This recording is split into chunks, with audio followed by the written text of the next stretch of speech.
السلام عليكم ورحمة الله وبركاته. كلمتين على السريع. ماتش الجونة ضغط على أعصاب الواحد قوي ومضايقه يعني، فقلت بس أتكلم كلمتين كده ونشتم المدرب ونشتم اللعيبة وخلاص بقى عشان ماتش الأهلي. وعشان أنا لحد دلوقتي مش قادر أفهم بعد ماتش دجلة إحنا إزاي بنخش بارتكاز واحد في القايمة من غير بديل ليه. يعني سواء حد يكون شغلته ان هو يبقى بديل لدونجا، يعني لما دونجا اتعور وخرج انا مش قادر افهم ازاي رجعنا تاني نلعب باتنين لعيبه زي عبد الله واحمد حمدي ما حدش فيهم بيعرف يقطع كوره. يعني لحد ما لبسنا خطأ متكرر من ماتش دجله. حتى لو احمد ربيع الكلام ان هو اتدرب تدريبه واحده، طب هو كان اولى يبقى في القايمه ولا سيف جعفر؟ غلطه بديهيه جدا، وغلطه المفروض ان ده راجل اتعرض للموقف ده في ماتش دجله. يعني ان هو مشكله لما لعب بسيف جعفر وقعدنا شوط ونص كل الناس اتكلمت في الغلطه، ففكره انها تتعاد تاني بنفس الشكل بنفس مش مقبوله. مش قادر ابلعها يعني. الحاجه تانية اللي حصلت قبل ماتش الجونه، خوان بيزيرا اللي انت اديته انذار عشان ما يلعبش ماتش الجونه كانه ماتش سهل، كانك هتكسب من غيره، مع انك اصلا حلولك الهجوميه واوراقك الهجوميه قليله جدا. يعني انت الوينج التاني بتلعب بادم كايد اللي هو يعني يعتبر ممشي الحال، وشيكو بنزا الناحيه التانيه لعيب ناشئ اللي هو عبد الحميد معالي وبديله ايشو. طب انت ريحته ليه؟ وبعدين لما تفتكر ان انذار من الاثنين كان بسبب قلع الفانيلا وهو بيحتفل في ماتش فيوتشر، تبقى عايز تمسك حاجه وتضرب نفسك بيها مفتاح انبوبه ولا بتاع يعني موضوع صعب جدا. الحاجه الثالثه بقى اللي هي فكره الصيف كله راح واشترينا لعيبه بتخش ال 20 لعيب وما اشتريناش اجنحه اللي هم احنا داخلين اصلا عشان بنشتري اجنحه.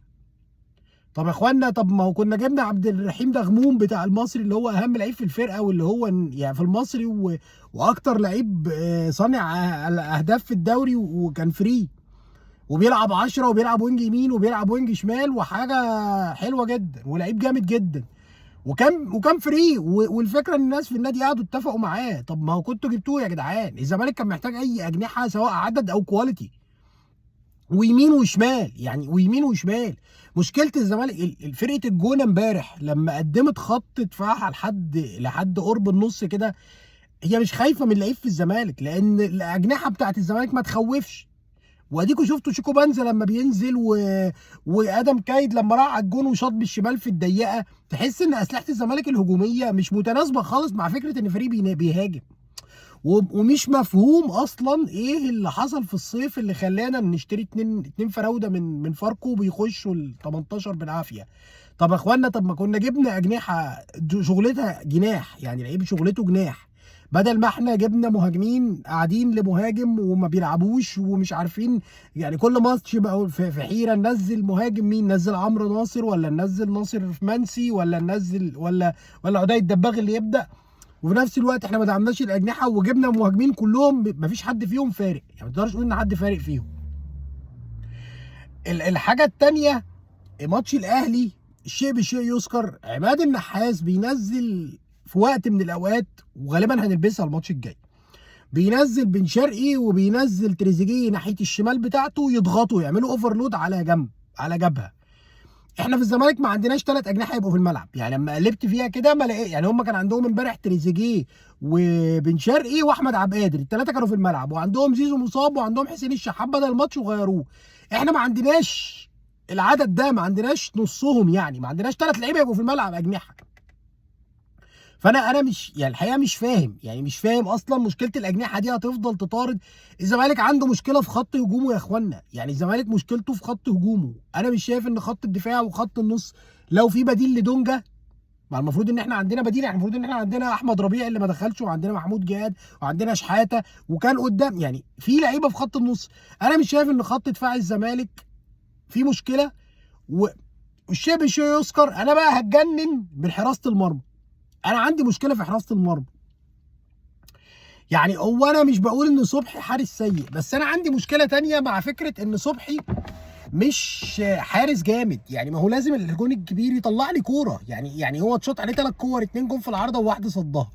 الكور صعبه تمام. طب ما هو انت حارس الزمالك، يعني ما هو انت حارس الزمالك، ما حارس الجونه طلع كور صعبه، طلع شوطات صعبه واترمى في ما حارس الجونه. وبعدين انا برضو مش قادر افهم احنا ليه جبنا المهدي سليمان. طب ما كنا جبنا محمد علاء يلعب اساسي وخلاص، ما كناش جبنا المهدي سليمان.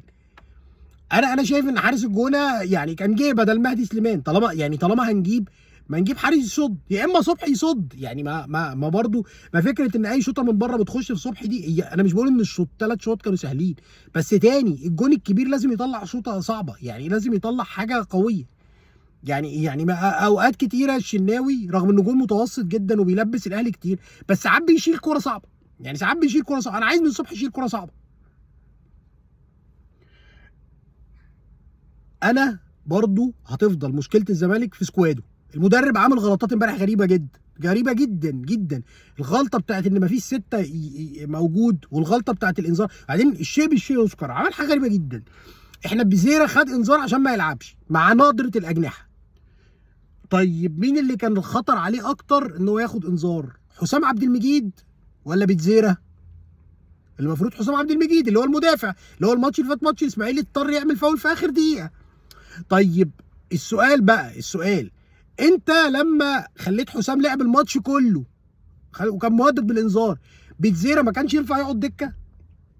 يعني ما كانش ينفع يقعد دكه، لازم يصفي انذاراته قبل ماتش الاهلي. يعني ما يصفيه بعد ماتش الاهلي، ولا يصفيها في ماتش الاهلي، ولا اي حاجه من الحاجات دي. انا برضو مش يعني، احنا عملنا حاجتين عكس بعض، عملنا حاجتين عكس بعض. حسام لعب الماتش كله وبيتزيرا رايح الماتش رغم ان واحد جناح والتاني المفروض انه فيرويد. فانا الحقيقه مش فاهم، يعني انا مش فاهم ايه الدماغ دي في موضوع الموضوع الانذارات وتصفيتها. الحاجه الثانيه برضو انا مش قادر افهم برضو، هو الراجل تراجع ليه في الشوط الثاني؟ يعني احنا كنا يعني ليه سيبنا الكوره للجونه؟ هي دي الجونه يونايتد يا اخوانا؟ ما تدوس يا عم وتكسب، انا الزمالك يا عم، ما تدوس يا عم وتكسب وسجل الثاني والثالث، ما تدوس وتكسب. انا برضه مش قادر افهم.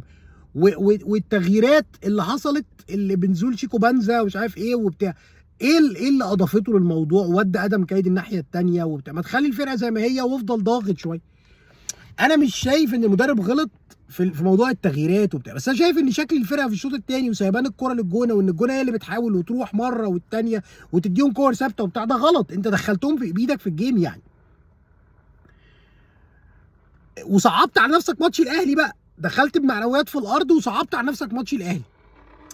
فالموضوع موضوع مركب جدا. الحاجه بقى الاخيره برضو، الحاجه مش الاخيره يعني، اديني عمال اقول، انا مش كاتب حاجات معينه يعني، هي موضوع المستحقات. يعني برضو انا مش قادر افهم اداره الزمالك مش قادره تتصرف في مستحقات اللعيبه، ومنزله بيان قبل الماتش معلش مفيش مستحقات بس النظام كويس. عارف انت النكته بتاعت اللي هو مفيش فراخ بس النظام كويس؟ يا عم يا تطلع مستحقات يا اما خلاص اقعد ساكت. انما فكره ان اللعيبه جدعان ومكملين معانا، طب ماشي يا عم اتفضل. هو مثلا امبارح مثلا انت مش هتقدر تخصم لهم، ما هم ما بيقبضوش، ما هو ما فيش فرقه هتنافس من غير مستحقات. وبعدين مستحقات الفرقه نزلت رقم كبير يعني، الناس تتصرف وتدفع، يعني الناس تتصرف وتحل. ما هو انا يعني خلاص بقى يعني، ما احنا نزلنا بادجت الفرقه. هو طب لو كان زيزو جدد كنا هندفع منين طيب مستحقات، لما المستحقات نزلت برقم كبير وبرده مش عارفين نوفي بيها؟ الارض اتسحبت والارض ما اتسحبتش في فرقه بتنافس على الدوري. احنا ما فيش ولا فرقه اليد راحت خسرت من الجيش، احنا ما فيش ولا فرقه قلنا خلاص يا جماعه هنركز في الكوره وخلاص. احنا مفيش ولا فرقه في النادي مهمه قد فرقه الكوره. طب ما فرقه الكوره الاهلي واقع وبيراميدز مش فاضيلك بيلعب بره ومش عارف ايه، تروح انت توقع 7 بونت في اول 7 ماتشات؟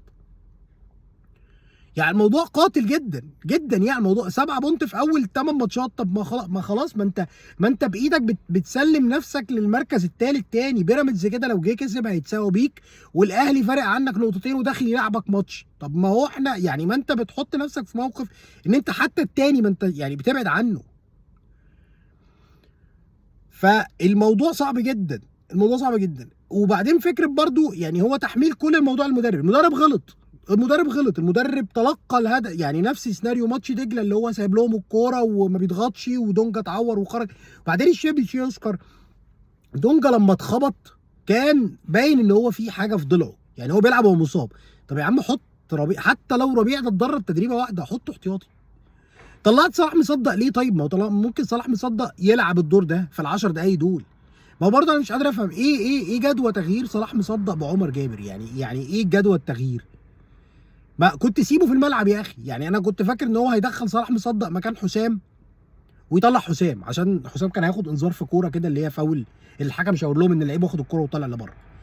في الاخر طلع مصدق ونزل عمر جابر في تغيير على راي مجدي عبد الغني، قصب بقصب، يعني ما فيش اضافه حصلت، يعني فيش اضافه حصلت لا من عمر هجوميا ولا خروج مصدق عمل لك مشكله. ان انت حتى لما غيرت دونجا للاصابه ما عرفتش تنزل حد مكان. فانا يعني في اخطاء كده غريبه. وتاني اللعيبه برضو، فكره اللعيبه اللي قدام هجوميا محدوده، ما حدش عارف يسجل. يعني كل الفرص اللي اتيحت، تلاقي ادم قايد والعدي الدباغ والكره اللي راحت له. انا برضو مش قادر افهم، الجون طالع عليك، انا مش عارف انت بترقص رايح على الكورنر ليه؟ يعني الحكم قال لك ده مش داخل على الجون لانها مش فرصه اكيده وده انذار. ما فيش لعيب عارف يسجل، مش عارف مفيش حتى يعني حتى كمان مش فكره التسجيل، هي فكره اللمسه اللي قبل الاخيره، الكره وصلت جوه ال 18 مش عارفين نحطها اللعيب يشوط عدل. ماتش ينرفز وماتش يحرق الدم وماتش من الماتشات اللي بتخرجك بره المنافسه خالص. يعني ربنا يكرم في ماتش الاهلي، ربنا يكرم، بنتمنى اللي جاي يكون احسن. وطبعا معلش الواحد نسي برضه يذكر اهل غزه ويدعي لهم في اول الفيديو من الزعل، يعني ربنا ينصرهم ويثبتهم ويكرمهم يعني. وبعتذر عن الانفعال يعني، بس هو الماتش فعلا مخرج الواحد من طوره يعني. ونلتقي دايما على خير، وشكرا ليكم والسلام عليكم ورحمه الله وبركاته.